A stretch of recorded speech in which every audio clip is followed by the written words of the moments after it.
మళ్ళీ వెళ్తాం. ప్రభువైన యేసు నామములో వందనములు. శుభోదయం. యేసయ్య మాటను కార్యక్రమానికి ప్రేమతో నేను మిమ్మను ఆహ్వానిస్తున్నాను. ఈ దినము మత్తయి సువార్త 26వ అధ్యాయము 69వ వచనం నుండి 75 వచనాల వరకు ధ్యానించుకుందాం.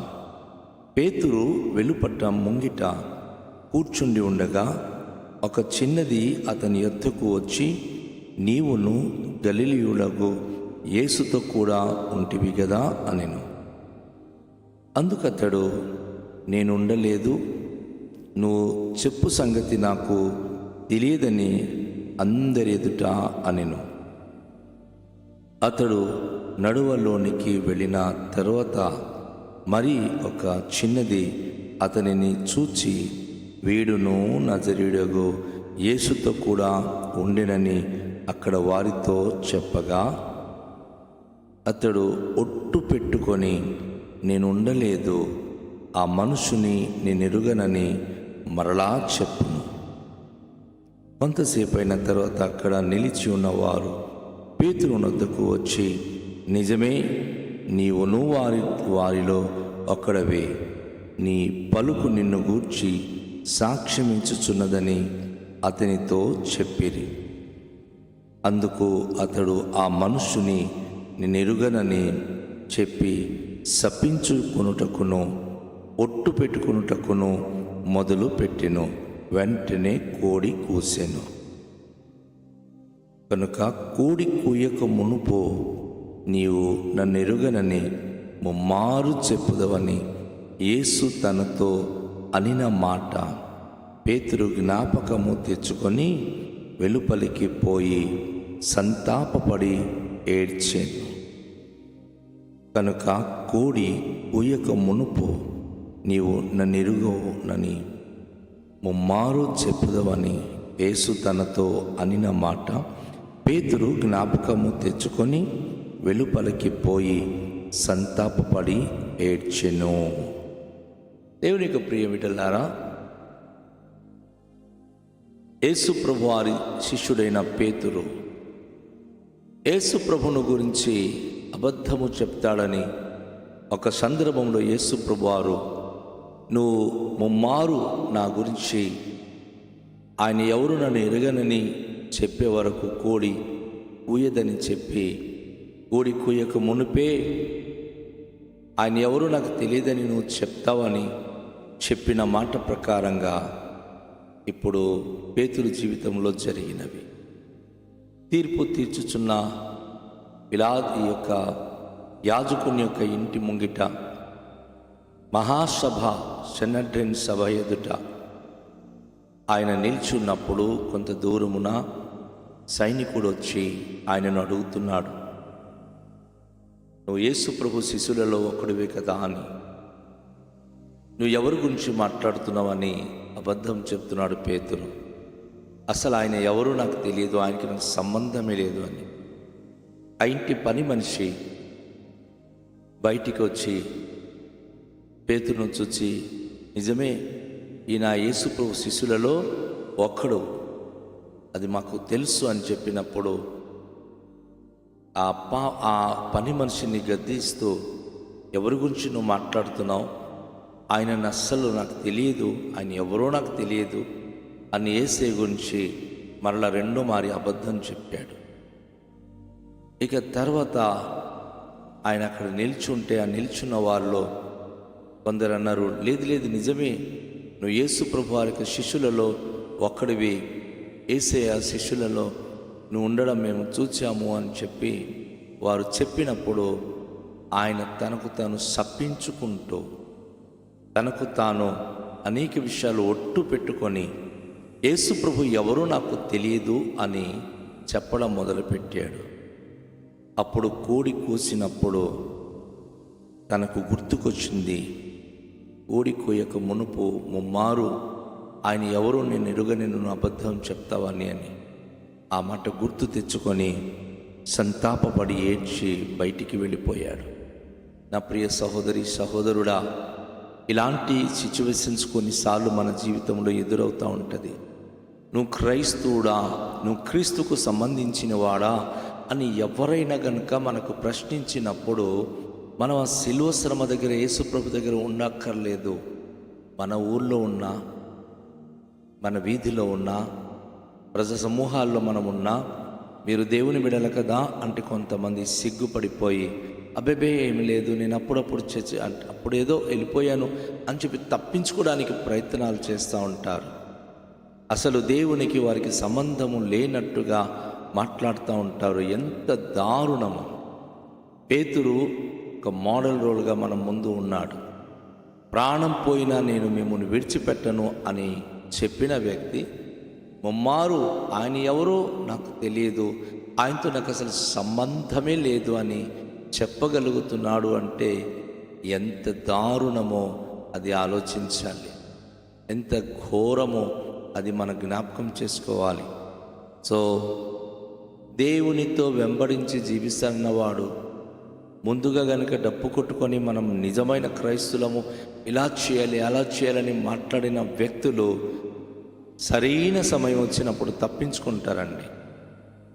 దేవుని కొరకు ఏదైనా చేయాలి, దేవుని కొరకు బ్రతకాలి, దేవుని సాక్షిగా ఉండాలి అన్నప్పటికీ అసలు మనకు సంబంధమే లేదు, ఆ చర్చతో నాకు సంబంధమే లేదు అని బాహాటంగా చెప్పే వ్యక్తులు లేకపోలేదు.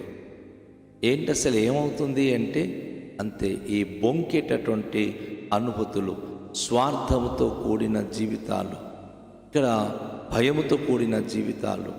దేవుని కొరకు త్యాగపూరితమైన జీవితం కలిగిన వాళ్ళైతే వారు ఖచ్చితంగా దేవుని సందులో వారు నిజమే మాట్లాడతారు. కానీ ఇక్కడ తప్పించుకోవాలి, లోకంలో మంచిగా బ్రతకాలి, ఆ దేవుడి కోసం ఎవరు చచ్చిపోతారు, సంఘం కోసం ఎవరు శ్రమిస్తారు అనుకున్న వ్యక్తి మాత్రం తన జీవితకాలం అంతా బొంకుతోనే, అబద్ధాలతోనే తన కాలం గడుపుతాడు.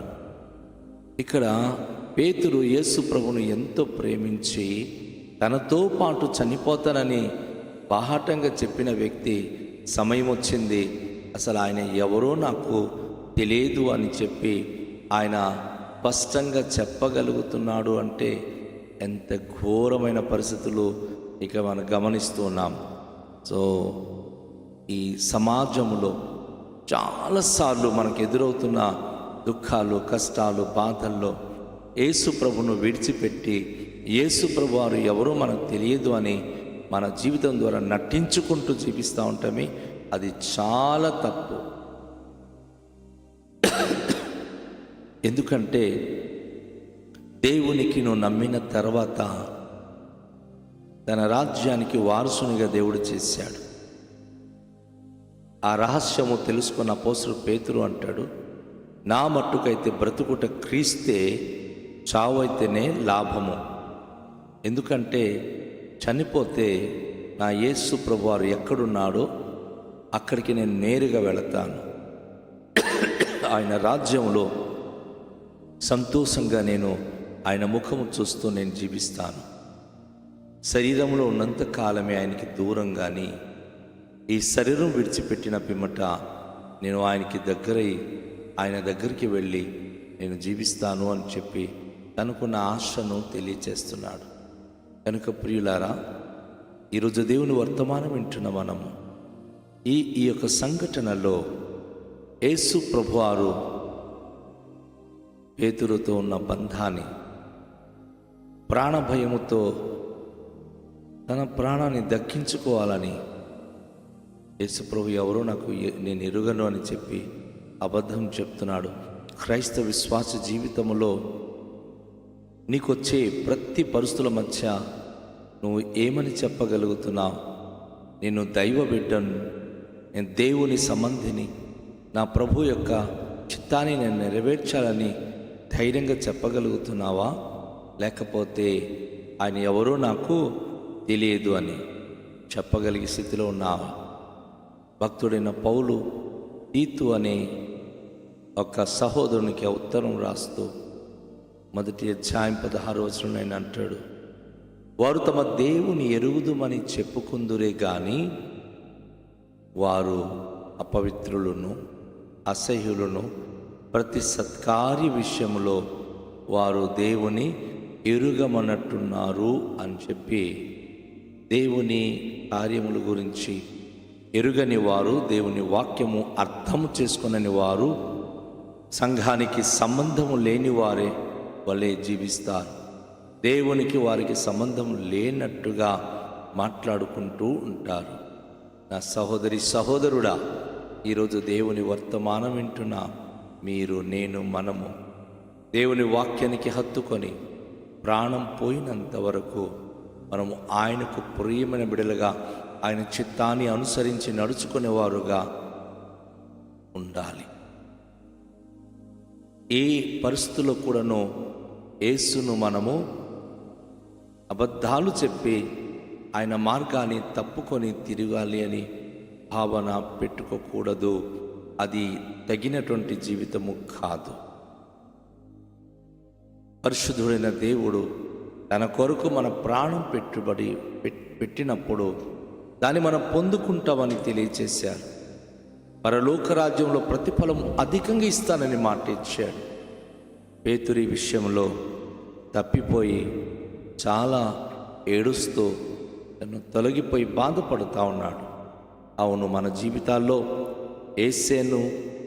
యేసయ్య మాటను మనం కనుక ఒప్పుకుంటే శ్రమలు వస్తాయి అని చెప్పి పొంకి అబద్ధాలు చెప్పి తప్పించుకోవడానికి ప్రయత్నాలు చేయకూడదు. మన జీవితాలు ప్రభుతో చావడానికి అది ఆయన సంకల్పం అయితే మనం ఒప్పుకొని ఆయనను విడిచిపెట్టక ఆయన మార్గంలో ధైర్యంగా జీవించే వారమై ఉండడానికి ప్రభువును మనం కోరుకుందాం. ఎందుకంటే ప్రభువుకు మనం ఒప్పుకున్నప్పుడు ఆయన శోధన శ్రమలు మనము కూడా మన జీవితంలో సహించడానికి ఇష్టపడినప్పుడు ఆయన ఉండి చోటున మనం కూడా ఉండే భాగ్యవంతులము కాగలము. ప్రభు ఒక మాట అంటాడు, ఒకడు నన్ను సేవించినలా నేను ఎక్కడుందునో నా సేవకుడు కూడా అక్కడ ఉంటాడు అని. ఈరోజు ఈ లోకంలో ఉన్నటువంటి పరిస్థితులకు మనము సేవించి లేక ప్రేమించి వారి కొరకు జీవించడం కంటే ప్రభువైన యేసుక్రీస్తుకు సాక్షులుగా ఆయనకు మహిమకరణ బిడలుగా జీవించడానికి మనము సిద్ధపడుదాము. ఇది దేవుని యొక్క సంకల్పము, ఇది దేవుని యొక్క ఉద్దేశము. కనుక దేవుడు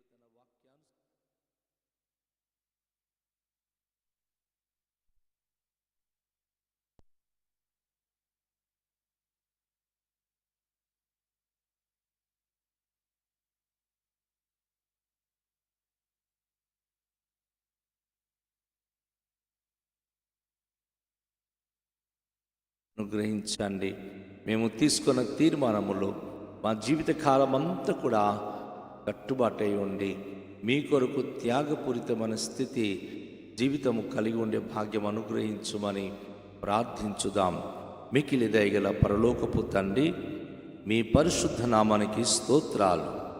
మా జీవితాల్లో మీ మాటలు విని మిమ్మల్ని వెంబడిస్తూ ప్రభువా, ముందు అయితే ఎంతో ప్రేమగా ఆప్యాయతగా మా తండ్రి అని, మా ప్రభు అని ఒప్పుకొని కష్టాలు వచ్చినప్పుడు అసలు మీరు ఎవరో ఎరుగని వ్యక్తుల మేము నర్చించడం కానీ ప్రయాణం చేయడం కానీ మంచిది కాదని ఈ వాక్యం ద్వారా మాకు వివరించారు. మీకు వందనాలు ప్రభు. ప్రతి ఒక్కరూ మీ పట్ల దృఢమైన విశ్వాసముతో, నమ్మకముతో ఎటువంటి సంభవాలు సంభవించినా వాటిని లెక్క చేయక ప్రభు తుది శ్వాస విడిచిపెట్టే వరకు మీతోనే, మీ కొరకే, మీ రాజ్యంలో చేరే వరకు జీవించే భాగ్యం అనుగ్రహించుమని ఈ మాటల ద్వారా మా జీవితానికి ఆశీర్వాదములు మెండుగా కుమ్మరించుమని యేసు నామములో ప్రార్థిస్తున్నాము తండ్రి. ఆమేన్. అందరికీ షాలోం. ప్రభు మనను దీవించునుగాక.